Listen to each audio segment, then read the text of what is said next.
இது மாதிரி பேசுறவங்களெல்லாம் பார்த்தா எனக்கு சிரிக்கதான் தோணுது, கடுப்புல கத்திக்கிட்டு இருக்காங்கங்கிற மாதிரிலாம் இருக்குன்னு இந்த மாதிரி விமர்சனங்கள் வைக்கிறவங்களுக்கும் பதில் சொல்றாரு. இல்லை, அது பதில் இல்லை, அது ஒப்பே தருது.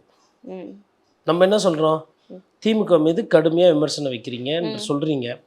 அதில் எங்கே வந்து உங்களோட புரிதல்னு கேட்குறோம். டிஜிபி போடலை, ரைட்டா? அவருக்கு டிஜிபி பற்றி எதனா தெரியுமா? அந்த பதவி என்னன்னு தெரியுங்களா? சட்டம் ஒழுங்கு பிரச்சனை சரியில்லைன்னு சொல்லி பேசுகிறார், பெண்களுக்கு பாதுகாப்பில் சொல்கிறாரு. பாலியல் சீண்டல் பற்றி அவரோட புரிதல் என்ன? போக்சோனா என்ன? அது வழக்கு தன்மை என்ன? எத்தனை வழக்கு நிலுவையில் இருக்குது? இதெல்லாம் எடுத்து யார் பேசணும்? இந்த நாட்டை இருக்கிறதுலே ரொம்ப ரொம்ப முக்கியம் சட்டம் ஒழுங்கு பிரச்சனை. விஜய் அவர்களே அவருக்கு கரூரில் பாதிப்புன்னப்போ என்ன சொன்னார்? காவல்துறை தன் வேலையை செய்யவில்லை அப்படின்னு இவர் லேட்டாக போயிட்டு காவல்துறை மேலத்துக்கு பழிய போட்டார்.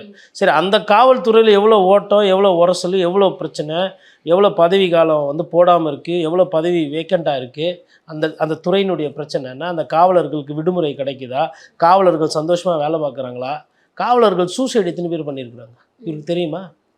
இப்போ எனக்கு இதுதான் நாளைக்கு தலைப்புன்னா நான் அந்த தலைப்பில் வந்து உட்காந்து ப்ரிப்பேர் பண்ணி என்னால் போய் பேச முடியும். அந்த தன்மை இருக்காது, திடீர்னு உடனே வராது.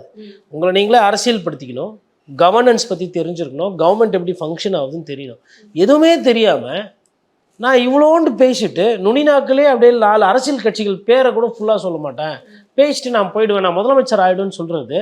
பின்ன அவர்கிட்ட நீங்கள் வேறு என்ன எதிர்பார்க்க முடியும்? நம்மளை பார்த்து பயப்படுறாங்க, நம்மளை பார்த்து அதாயிட்டாங்க, நம்மளை பார்த்து டர் ஆகிட்டாங்க, பேரை சொன்னாவே அதிருது இல்லை, இப்படி ஒரு 4 பஞ்சு டைலாக் பேசிட்டு அது கூட சொந்த டைலாக்ல ஏதோ ஒரு படத்தில் வந்த டைலாக் பேசிட்டு அவர் பாட்டுன்னு விசில் அடிச்சுட்டு போயிடுவார்.